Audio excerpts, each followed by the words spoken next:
tonight we're going to look at the types of schools in the US.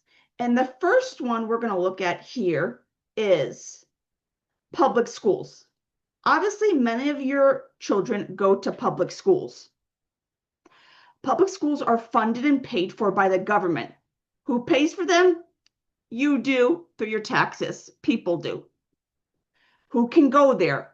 Public schools go by your local school district. So typically, if you live in Vernon, you go to Vernon Public Schools. The school district is Vernon Public Schools, and you can attend, your students or children attend for free. Schools in large public school systems like New York City Department of Education or Los Angeles Unified Public School Districts might have a bigger name and different districts or different schools they go to. Important points with public schools are they're free to attend, they must follow state education rules, and usually students attend the school in their local neighborhood, their city, their town. Private schools. Private schools are not run by the government. And because they're not run by the government, typically families pay for the tuition. Private schools are run by an organization, a religious group, or an independent board. What is important to remember about private schools? Families must pay the tuition. The schools can choose who their students are, and private schools do not have to follow all state rules, but they must meet basic education requirements. Another type of school, so many people are usually familiar with public and private schools. These are some school titles and names you might not be familiar with. Charter schools. Charter schools are public schools, but they operate independently. They have more freedom in how they teach. They are funded by the government like public schools. What makes them different is they have more flexibility in their teaching methods. They must adhere to meet goals that are written in the charter, the contract. And if they might not meet these goals, they can be closed. Sometimes local school districts may offer students to go to a charter school. What do we take away from this? They're free to attend, and they may have a lottery system if too many students apply. So it means if there's a bunch of students that want to go there and they can only take 100, they start having a lottery, like they just randomly pick the 100 that they can take. The word magnet schools. Here's another type of school, magnet schools. Magnet schools are public schools with a special focus. These special focuses may include science and technology, arts or music, international studies, language immersion. These schools are also funded by the government and free to attend, and many times they also have a lottery for acceptance. Students usually apply for these schools, and they may have special requirements. And you may be driving and say, oh, that says charter school, or that building says magnet school. And now you know what they mean. Again, a magnet school is a school with a specific focus and a section of education: science, technology, art, music focus, international studies focus, language immersion.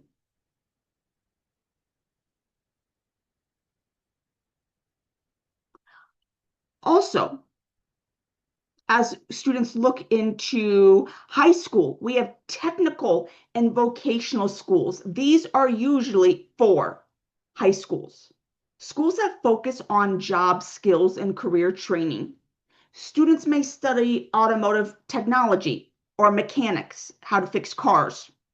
They may study healthcare careers, construction, culinary arts, meaning culinary meaning cooking or food or baking art. These can be are public and free, or they can be private with a tuition. You may see technical high school somewhere, vocational school, and this is what it is.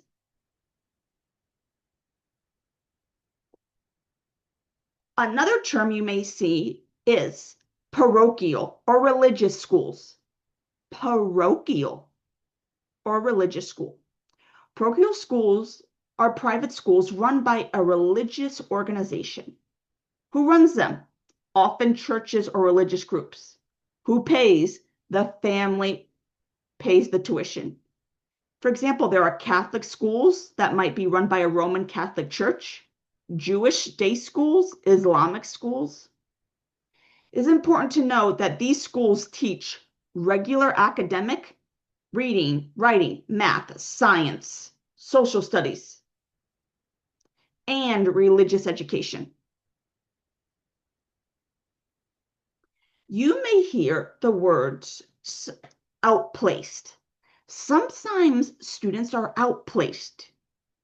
Outplaced meaning a student is sent to a school outside of their regular public school district because the district cannot meet the student's needs. If a district cannot meet the student's needs, physically or intellectually, learning-wise, they will outplace a student, meaning the student will go to a school in another district or in another town. This happens when a student has serious disabilities, a student needs specialized services, or the local school does not have the right program. For example, a student might be outplaced to a special education private school, a therapeutic school, or a specialized program in another district.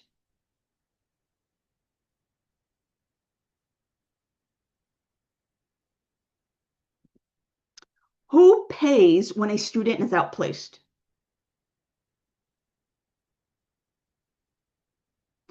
The local school district. The public school district pays for a student's education. The district must also pay for transportation. Parents usually do not pay for placement if a placement is required by a student's educational plan, such as an IEP, means that an individual education plan. We'll discuss that later. So if a student is outplaced for any of the special education needs, the local school district has to pay. And that is very expensive. It is typically $100,000 to $200,000 a year to outplace one student. That includes the transportation for the student to get to and from their home to the school where they need to go that's specialized for their needs, the transportation and the cost of going to that school. Now, this is for students that either have special learning needs, the students that might have physical disabilities, as well as students that have behavioral or mental health problems. This is for them. You cannot have a student outplaced just like, we don't have a good science program here. That doesn't work. Or my child really wants to go to a culinary arts program. No, these are for students, again, with some type of learning disability, physical disability, also students with behavioral or mental health problems that can be outplaced. Alternative schools are public schools designed for students who need a different learning environment. They may help students who have behavior challenges, are behind in school credits, have emotional and mental health needs, like we just discussed, or need smaller classes or more support. Important points here are usually at these schools, classes are smaller, there's more individualized support, and often they can be temporary placements or permanent placements, meaning for 1 year, or they can be for 4 years. There are other educational options besides what we just reviewed. Boarding schools.